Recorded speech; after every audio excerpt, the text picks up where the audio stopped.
what I'm getting out of this is self-awareness and the privilege to work with people that are older than me, that are doing the work that I'm doing, but are farther along in that journey maybe.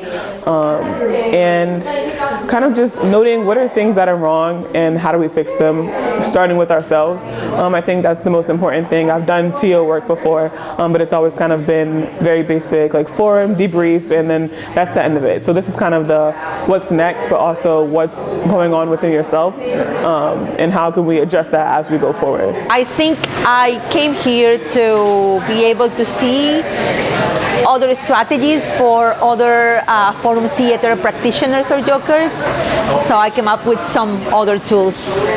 Basically strategies on how to start conversations on the scenes that we created, or scenes in general, to do theater of the present.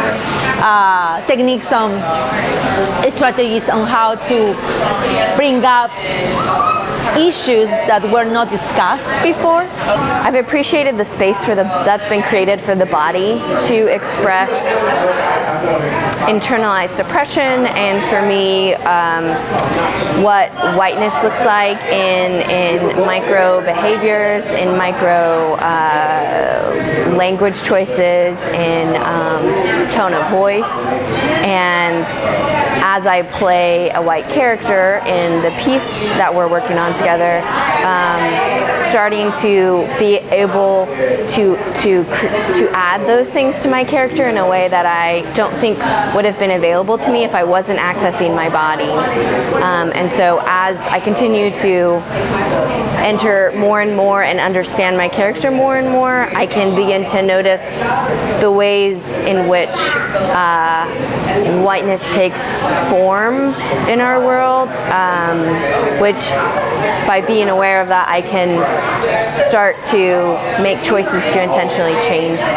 I was delighted by Lisa Jo's enthusiasm and the work that she puts into this Theater of the Oppressed training. I myself am looking for ways to dismantle patriarchy, and I feel like this has set me up for more learning and more progress. I felt like the cohesion that the group formed in just 5 short days was really metaphorical for what we could do as a nation, even as a world. So I really enjoyed being here with the other participants and with Lisa Jo, and just really pushing my own thinking from the small place where I live to a larger world, larger society. What I got out of the experiences was how to think about power relations in a more complex and embodied way.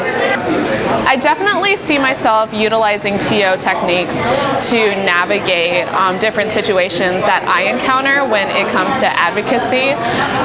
And I also see myself using it to facilitate like group interactions, because I do a lot of facilitation work. Because we have such a really diverse group of people here this week, the perspectives were very wide and deep as well, because of the kind of work that Lisa Jo takes us through, and the not just the work itself, but the way that she structures it in terms of how to process the work allows a kind of depth of sharing, and the 1 week intensive really helped that as well, and people's willingness.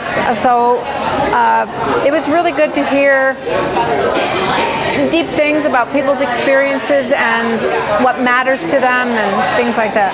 I am really happy to be learning from a master teacher like Lisa Jo, who's studied it so intensely, and not just that. Like I sort of believe in that, like having a real grounding in what you're offering, honoring your legacy, which she completely does, but also making it your own and bringing your own. She brings her own richness, what she's learned from her experience to her work. So I appreciate her own adding to what Augusto Baul offered us as well. I guess a reinstatement of presence. It brought me back into being present, being current, being here in the moment. As a person that has experienced depression and been able to have a role in activism, I think this is a less threatening form of activism that should actually be expanded upon in our schools, in our communities, in our religious institutions. And I'm so grateful to know that this exists. What would I like to do? I'd like to help fund it, help be part of it, and help spread the word about it. One of the things about this group is we are different ages, different experiences, different viewpoints, and different ethnic groups. Lisa Jo was very careful in her technique in being able to just gradually move, being respectful of one another, being able to trust one another. I've considered other people's perspectives, and she just had created an atmosphere where people were able to respect and hear one another's opinions and viewpoints. It allowed us to be transparent and take risk. I feel like as a result of this, that there are going to be people that will always be a part of my life.